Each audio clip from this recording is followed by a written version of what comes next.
그 후에 예수께서 디베라 호수에서 또 제자들에게 자기를 나타내셨으니 나타내신 일은 이러하니라. 시몬 베드로와 디두모라 하는 도마와 갈릴리 가나 사람 나다나엘과 세베대의 아들들과 또 다른 제자 둘이 함께 있더니 시몬 베드로가 나는 물고기 잡으러 가노라 하니 그들이 우리도 함께 가겠다 하고 나가서 배에 올랐으나 그날 밤에 아무것도 잡지 못하였더니 날이 새어갈 때에 예수께서 바닷가에 서셨으나 제자들이 예수이신 줄 알지 못하는지라. 예수께서 이르시되 얘들아 너희에게 고기가 있느냐? 대답하되 없나이다. 이르시되 그물을 배 오른편에 던지라. 그리하면 잡으리라 하시니 이에 던졌더니 물고기가 많아 그물을 들 수 없더라. 예수께서 사랑하시는 그 제자가 베드로에게 이르되 주님이시라 하니 시몬 베드로가 벗고 있다가 주님이라 하는 말을 듣고 겉옷을 두른 후에 바다로 뛰어내리더라. 다른 제자들은 육지에서 거리가 불과 한 50칸쯤 되므로 작은 배를 타고 물고기 든 그물을 끌고 와서 육지에 올라보니 숯불이 있는데 그 위에 생선이 놓였고 떡도 있더라.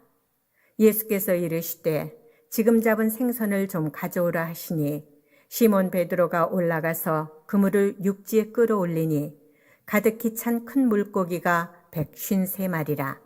이같이 많으나 그물이 찢어지지 아니하였더라.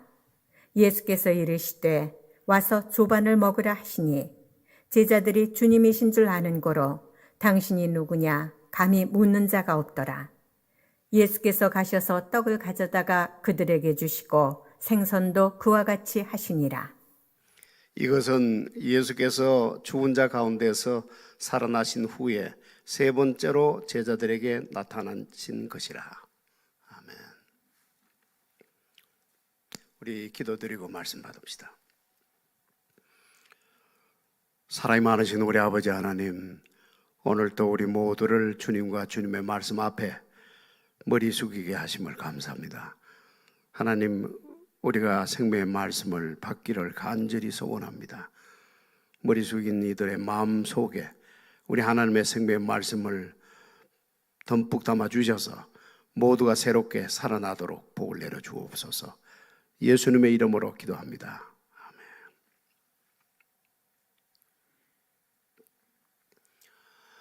디베랴 호수는 가서 가만히 앉아만 있어도 많은 이야기가 들려오는 호수입니다.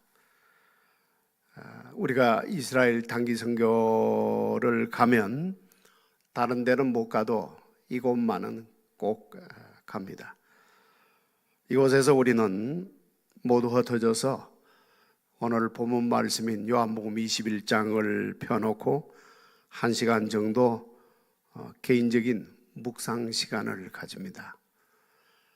선교를 마치고 이곳에 다시 돌아온 후에 들어보면 거의 대부분 이 시간이 제일 좋았다고들 합니다. 디베라 호수의 원래 이름은 갈릴리 호수인데 그 생긴 모양이 꼭 수금, 악기 수금 비슷해서 수금이라는 뜻인 게네사렛 호수라고도 합니다. 디베라 호수라고 불리게 된 것은 서기 20년경에 이 호수 서쪽 편에 로마의 황제 이름을 따서 디베랴라는 도시를 건설했기 때문입니다. 사도 요한이 요한복음을 기록한 것은 주님께서 하늘나라로 가신 지 약 50여 년 후입니다.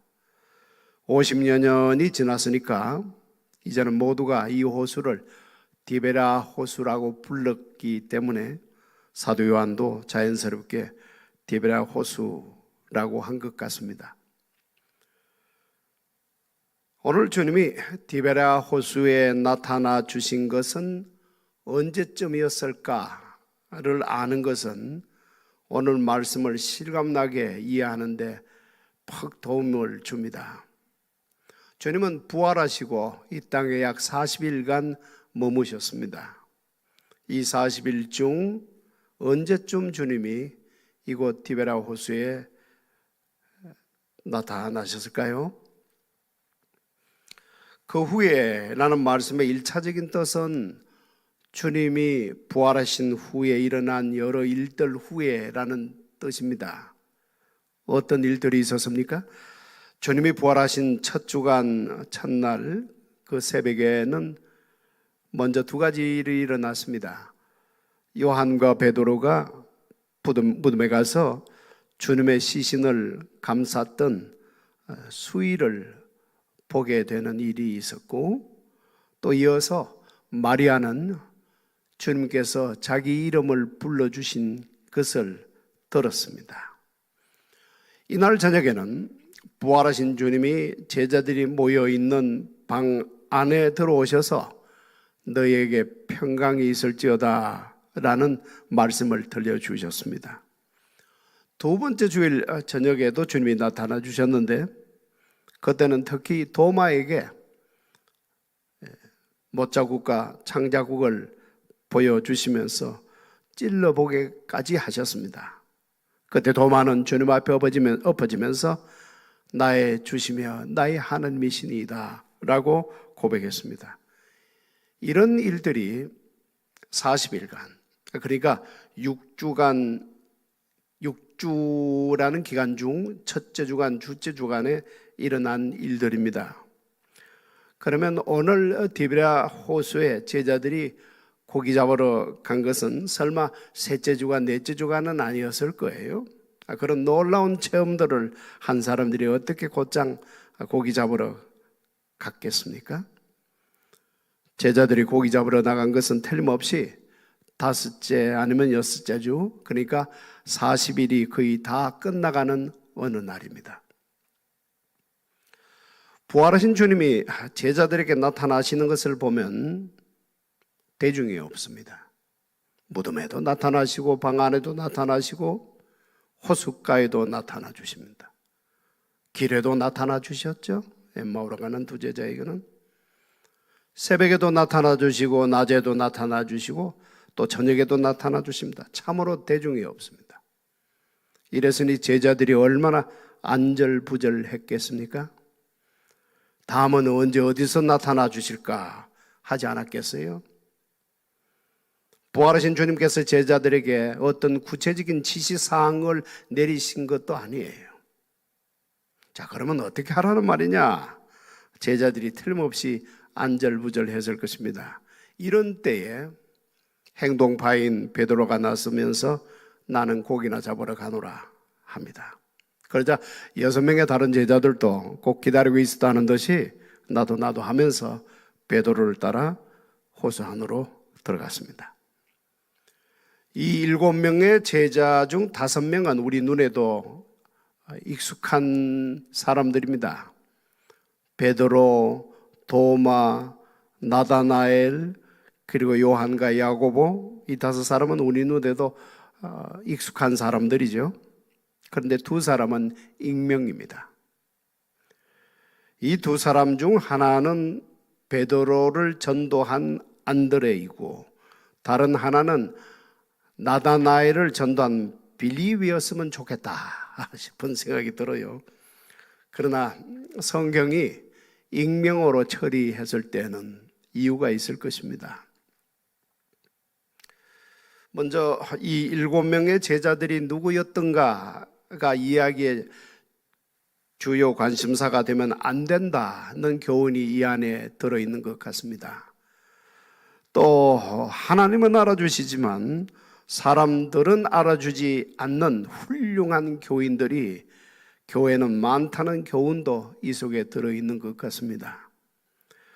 여러분, 우리가 장차 하늘나라에 가면 참 놀랄 일이 많겠지만 그 중에 하나도 이것이 될 거예요. 생각지도 않았던 사람들이 주님으로부터 큰 칭찬과 상을 받는 모습을 보면서 우리는 다들 크게 놀라게 될 것입니다. 사랑하는 성도 여러분, 유명한 성도가 되지 마시고 익명의 성도가 되어서 끝까지 충성 봉사하는 여러분이 되시기를 바랍니다. 디베랴 호수에서 고기가 많이 잡히는 때는 주로 밤이라고 합니다. 평생을 이 호수에서 뼈가 굵은 제자들은 누구보다도 이것을 잘 알았을 거예요. 참 기분 좋게 이날 나갔을 거예요. 그야말로 오랜만에 몸 한번 풀게 되었다고 기분 좋아하면서 다들 웃으면서 나갔을 것입니다. 그러나 한 마리도 잡지를 못했습니다. 밤새도록 그물을 던져보았어요. 여러분, 디베라 호수 큽니다. 아주 큽니다. 그래서 바다라고도 합니다. 바다처럼 큰 그 호수를 밤새도록 돌아다니면서 그물을 던져보았지만 한 마리도 잡지 못하고 다음날 새벽 빈배로 돌아왔습니다. 그런데 바로 그런 때에 육지에서 한 남성의 음성이 들려옵니다. 여보게들 고기 좀 잡았는가? 부활하신 우리 주님의 음성입니다. 성경에는 얘들아 너희에게 고기가 있느냐로 되어 있습니다. 성경을 보면 하나님이 다 아시면서도 모르시는 것처럼 물으시는 장면이 자주 나옵니다. 아담이 범죄한 후에는 나무 뒤에 숨었는데 숨어있는 것을 다 아시면서도 하나님은 아담아 네가 어디 있느냐 하십니다. 가인이 동생 아벨을 쳐 죽인 것을 다 아시면서도 하나님은 가인에게 네 동생이 어디 있느냐 하십니다. 오늘은 고기 한 마리 잡지 못했다는 것을 다 아셨으면서도 주님은 너희에게 고기가 있느냐 하십니다. 여러분, 하나님이 이렇게 물으실 때는 좋은 뜻이 숨어 있습니다. 다 아시면서도 모르시는 것처럼 물으실 때는 하나님께서 반드시 놀라운 은혜를 준비하고 계십니다. 그렇기 때문에 이럴 때는 정직하게 자신의 실상을 하나님 앞에 드러내 보이는 것이 좋습니다. 아담은 하나님이 따먹지 말라고 한 과일을 따먹은 그 부끄러운 자신을 그대로 하나님 앞에 보여드려야 했고, 가인도 동생 아벨을 쳐 죽인 살인자로서의 추한 모습을 그대로 보여드려야 했습니다. 오늘 제자들도 다 아시면서도 고기가 있느냐라고 물으신 주님 앞에 아무것도 할 수 없었던 자신들의 부끄러운 실상을 그대로 보여드려야 합니다. 주님께서 40일이 거의 끝나가는 때에 호수에 나타나시는 가장 큰 이유도 이것 때문입니다. 제자들을 훈련시키기 위해서였어요. 많이 식어져서 제자들의 마음을 다시 불지펴 주시기 위해서 이때 나타나 주셨습니다. 주님은 어제나 오늘이나 영원토록 동일하시다는 것을 또 한 번 각인시켜 주시는 것입니다. 여러분, 포도나무 가지는 포도나무에 붙어 있어야 합니다. 포도나무를 떠나면 어느 가지도 열매를 맺을 수가 없습니다. 너희가 나를 떠나서는 아무것도 할 수 없느니라 하셨던 그 주님의 말씀을 생생하게 가슴에 새기고 뼈저리게 체험할 수 있도록 오늘 부활의 충격과 감격 또는 다짐이 많이 사그러들었을 이때 다시 한번 이곳에 나타나 주신 것입니다. 없나이다 라고 대답했어요. 그러나 있었지요. 멀리 갈 것도 없었습니다. 자신들 바로 옆에 153마리나 되는 많은 고기가 있었습니다. 베드로는 3년여 전에 이 비슷한 경험을 또 한 적이 있습니다. 그때도 밤새도록 그물을 던졌지만 한 마리도 잡지 못하고 빈배로 돌아왔는데 그때 주님은 깊은 곳에 가서 그물을 내리라 하셨습니다. 그런데 오늘은 베드로가 있는 바로 그 현장에서 잡게 해 주십니다. 우리들의 평범한 일상사 속에서, 우리들의 평범한 삶의 현장 속에서 주님을 경험할 수 있다는 교훈을 또 주시는 거예요. 우리 이스라엘의 슬라빙 목사님이 디베라 호수에서 잡은 물고기입니다. 크지요? 저런 큰 물고기를 153마리나 잡았어요. 몇 년 전에 제가 슬라빙 목사님 댁에서 하룻밤 묵은 적이 있는데 저런 고기를 여러 마리 잡아서 꼭 빨래 말리듯이 집안에 걸어둔 것을 보았습니다. 제자들은 알아보지를 못했다고 합니다. 부활하신 주님이 호숫가에 서 계시는데도 그들은 알아보지를 못했습니다. 말씀도 들려주셨는데 그 음성도 알아듣지 못했습니다. 이때가 새벽 미명이었고 또 거리도 약 90m나 되는 거리였기 때문에 그랬을 거예요. 그러나 엠마오로 가는 두 제자는 대낮이었는데도 주님을 알아보지 못했다는 사실을 우리가 생각해야 합니다.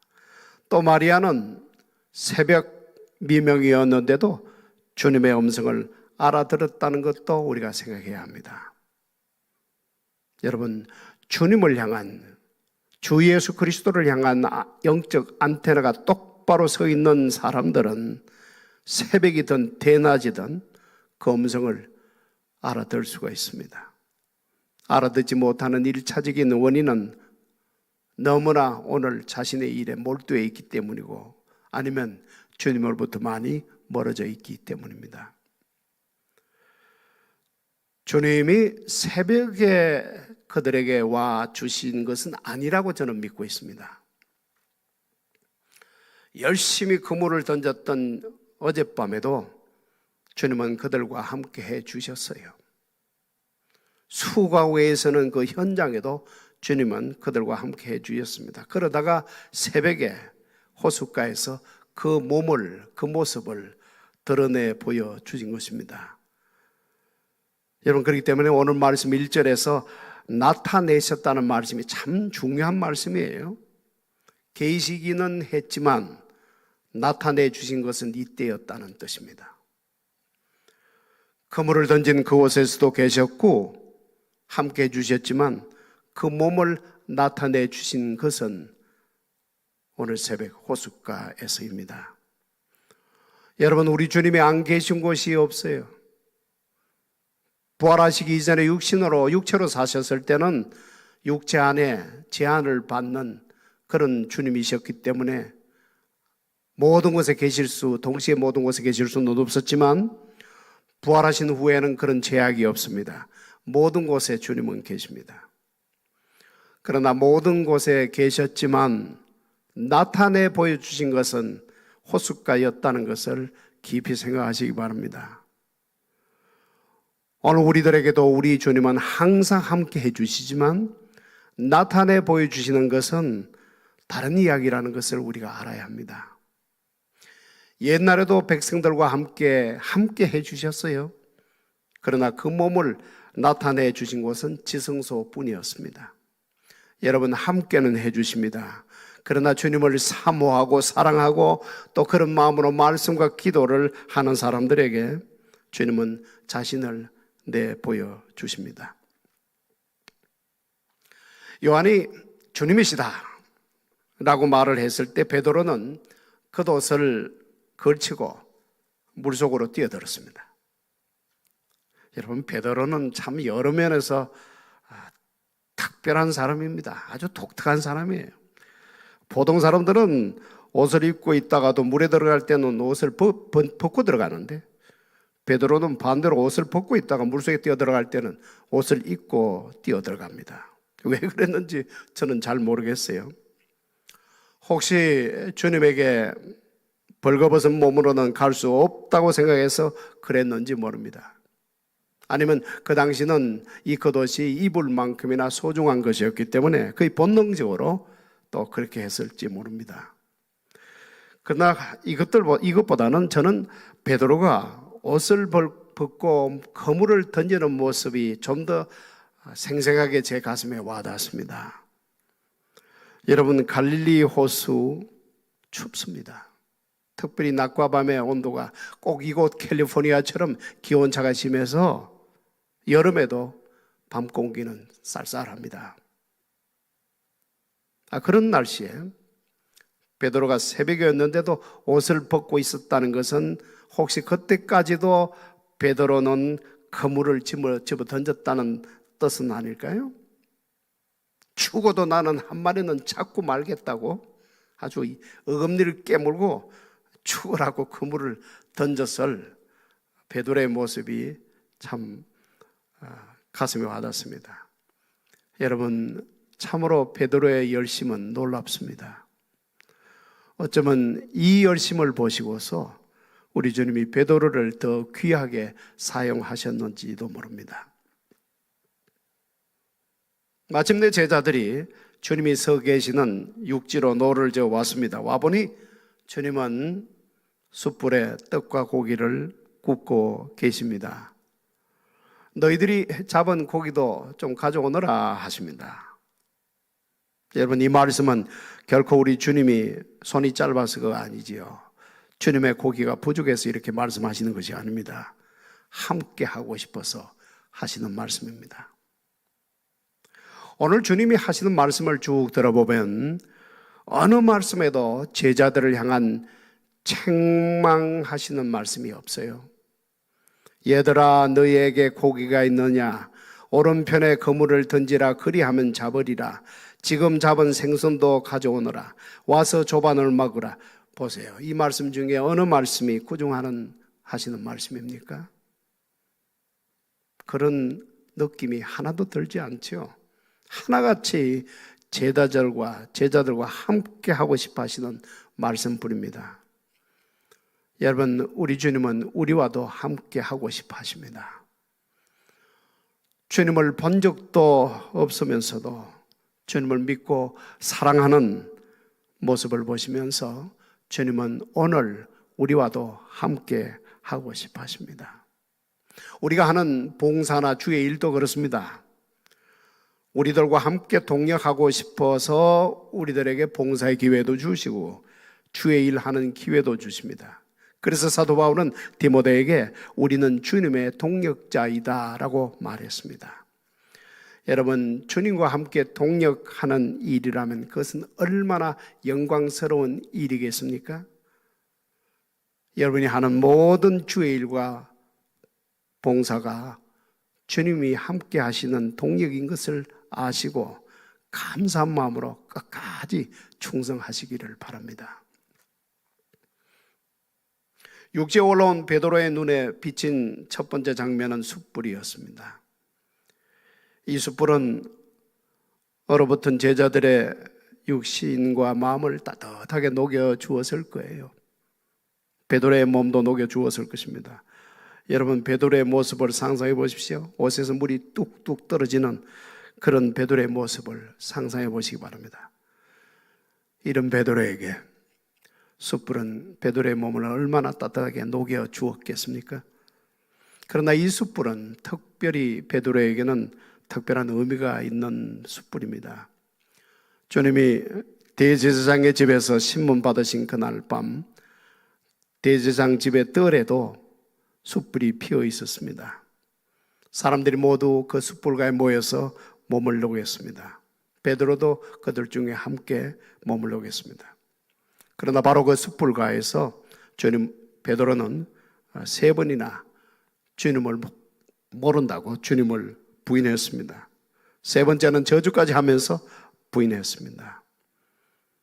그런데 바로 그 숯불을 이번에는 주님이 피워놓고 계시단 말이죠. 베드로의 눈에 그불은 특별한 의미로 가슴에 와닿았을 거예요. 아, 저 숯불 했을 것입니다. 그래서였던지 이 숯불을 본 후 베드로가 취하는 행동을 보면 또 유별납니다. 주님께서 너희들이 잡은 생선도 좀 가져오너라 하시니까 특별히 베드로가 달려가서 153마리나 들어있는 이 무거운 그물을 끌어당깁니다. 심리학을 공부하는 분들은 베드로가 숯불을 보았기 때문에 뭔가 캥기는 게 있어서 이렇게 유별난 행동을 했을 것이라고 볼지도 모르겠습니다. 그러나 저는 이것도 아주 좋게 보고 싶습니다. 주님을 향한 베드로의 특별한 열정, 주님을 향한 베드로의 특별한 사랑으로 보고 싶습니다. 꼭 53일이 몽땅 다 주님에게 드리고 싶었던 것처럼 그렇게 그 무거운 그물을 집어당겼어요. 여러분, 참으로 우리가 열정이 필요합니다. 이 베드로의 열정 반의 반만이라도 우리 모두가 가질 수 있으면 좋겠다 싶습니다. 그물이 찢어지지 않았다는 말씀도 참 의미심장한 말씀이에요. 3년여 전에 그때는 그물이 찢어졌다고 성경이 기록하고 있는데 오늘 이 말씀에는 찢어지지 않았다고 기록하고 있어요. 여러분, 성경이 무엇을 기록했을 때에는 다 의미가 있어서 기록한 것입니다. 3년여 전 그때도 밤새도록 그물을 던져보았지만 한 마리도 잡지를 못했습니다. 다음날 아침 주님은 호숫가로 오셔서 특히 베드로의 배에 타신 채로 몰려든 사람들에게 하나님의 말씀을 들려주셨습니다.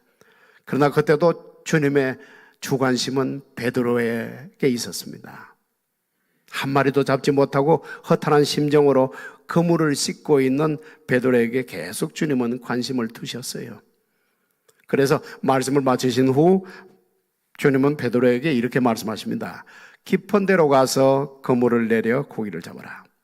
그러자 베드로는 선생님, 우리들이 밤새도록 수고했어도 잡은 것이 없습니다. 그러나 그렇게 말씀하시니 한번 해보겠습니다 하면서 깊은 데로 자리를 옮겨서 그물을 내렸더니 그물이 찢어지도록 많이 잡혀 올라왔습니다.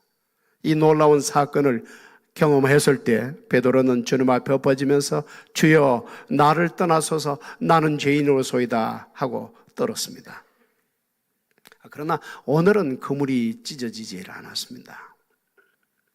그러니까 그때 그물이 찢어지도록 많은 고기를 성경에 기록한 것은 그렇게 많은 고기를 잡게 해주신 주님에게 초점을 맞춘 것이고 오늘은 주님의 말씀 따라 잡힌 고기에게 초점을 맞춘 것입니다. 3년 전 그때 주님은 베드로에게 이제부터는 사람을 취하는 어부가 되라 하셨습니다. 오늘 베드로가 끌어당긴 그물이 찢어지지 않았다는 것은 베드로의 가슴에 주님이 심어주고 싶으신 무엇이 있었기 때문입니다.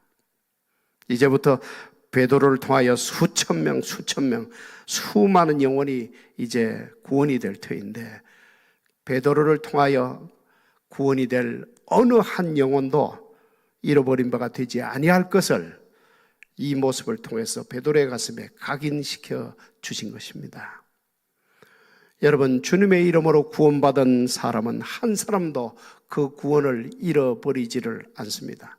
모두가 아버지의 집으로 가게 해주십니다. 예수 믿으시는 여러분 모두가 천국에서 눈을 뜨게 될 것을 다시 확신하시기 바랍니다. 이제 호반의 아침 식사가 다 준비되었습니다. 숯불 위에 생선도 구웠고 떡도 구웠습니다. 이렇게 다 준비하신 주님은 제자들에게 와서 조반을 먹으라 초대하십니다. 여러분, 제자들의 배가 얼마나 허기졌겠어요? 밤새도록 그물을 집어 던졌으니까 엄청 배가 고팠을 것입니다. 이런 제자들에게 주님은 와서 먹으라 라고 초대하십니다. 그리고 또 손수 나누어도 주십니다. 여러분, 이 장면 참 감동적인 장면 아닙니까? 13절을 보십시오. 예수께서 가셔서 떡을 가져다가 그들에게 주시고 생선도 그와 같이 하시니라. 그러니까 제자들은 지금 다 앉아있는 상태입니다. 오직 주님만 서서 떡과 고기를 골고루 나누어 주시는 거예요. 제자들이 얼마나 감격하면서 받아 먹었겠습니까? 육신의 배도 체험받았겠지만 마음의 배는 더 체험받았을 거예요. 여러분, 부활하신 첫날의 충격과 감동과 다짐도 이제 어느덧 많이 사그라져 들어가는 오늘 주님은 이렇게 제자들의 마음에 다시 숯불을 지펴 주셨습니다. 사랑하는 성도 여러분, 우리가 항상 부활 첫날의 감격 속에 신앙생활을 할 수는 없습니다. 밤새도록 그물을 던졌지만 한 마리도 잡지 못하는 허탈감과 무력감을 훨씬 더 많이 경험하는 그런 날들 속에서 우리가 신앙생활합니다. 그러나 그런 가운데서도 주님은 함께 하신다는 것을 교훈해 주시기 위해서 40일이 거의 다 된 이때 주님이 나타나 주셨습니다. 그래도 주님은 함께 하신다는 것을 믿게 해 주시려고 오늘 이렇게 또 나타나 주신 것입니다. 코로나가 오래되면서 무력감을 느끼시는 분이 많이 계실 줄 압니다. 그러나 오늘 주님이 제자들에게 마련해 주신 호반의 아침 식사를 꼭 기억해 두시기를 바랍니다. 이 아침 식사를 대접받았던 제자들은 그날 얼마나 힘있게 또 하루를 시작할 수가 있었겠습니까? 오늘만은 여러분도 이 아침 식사를 한번 받아 잡숴 보시기를 바랍니다. 여러분의 삶이 꼭 40일의 그 마지막 되어가는 그때쯤처럼 그저 뜨겁지도 아니하고 미지근하고 의욕도 별로 생기지 않는 오늘이라면 더더욱 주님은 여러분과 함께 하신다는 것을 믿으시기를 바랍니다. 여러분, 그러나 우리 가운데는 어떤 분들은 그런 상황이지만 아침에 성경을 펴놓고 주님의 음성을 듣겠다고 하는 분들도 있습니다. 그런 분들은 이런 가운데서도 주님의 음성을 듣습니다. 주님은 항상 계시지만 나타내 보여주시는 것은 다른 이야기라는 것을 다시 기억하시기를 바랍니다. 믿음을 가지고 주님의 음성을 듣겠다고 간절히 소원하는 사람들은 오늘 아무리 미지근한 현실이라 할지라도 참 무력감을 느낄 수밖에 없는 오늘의 우리들이라 할지라도 주님께서는 자신을 반드시 나타내 보여주시고 또 경험하게 해주시는 것을 믿으세요. 와서 먹으라 라고 하시는 그 음성이 오늘 나에게 들려주시는 음성인 것으로 믿고 주님 앞으로 나가시는 분들은 반드시 주님을 만나게 될 줄로 믿습니다. 어제 고기를 잡았느냐 못 잡았느냐, 일이 되었느냐 안 되었느냐가 상관이 없습니다. 다시 베드로의 모습을 상상해 보십시오. 물이 뚝뚝 떨어지는 그 옷을 입은 채로 주님 앞에 서 있는 베드로처럼 그대로 나가시면 됩니다. 우리가 이 시간 찬송을 좀 부를 것인데 우리 함께 찬송하고 기도할 때에 여러분 모두도 오늘 아침 주님이 마련하신 아침 식사 함께 드시고 이 한 주간을 시작하시기를 주님의 이름으로 축복해 드립니다.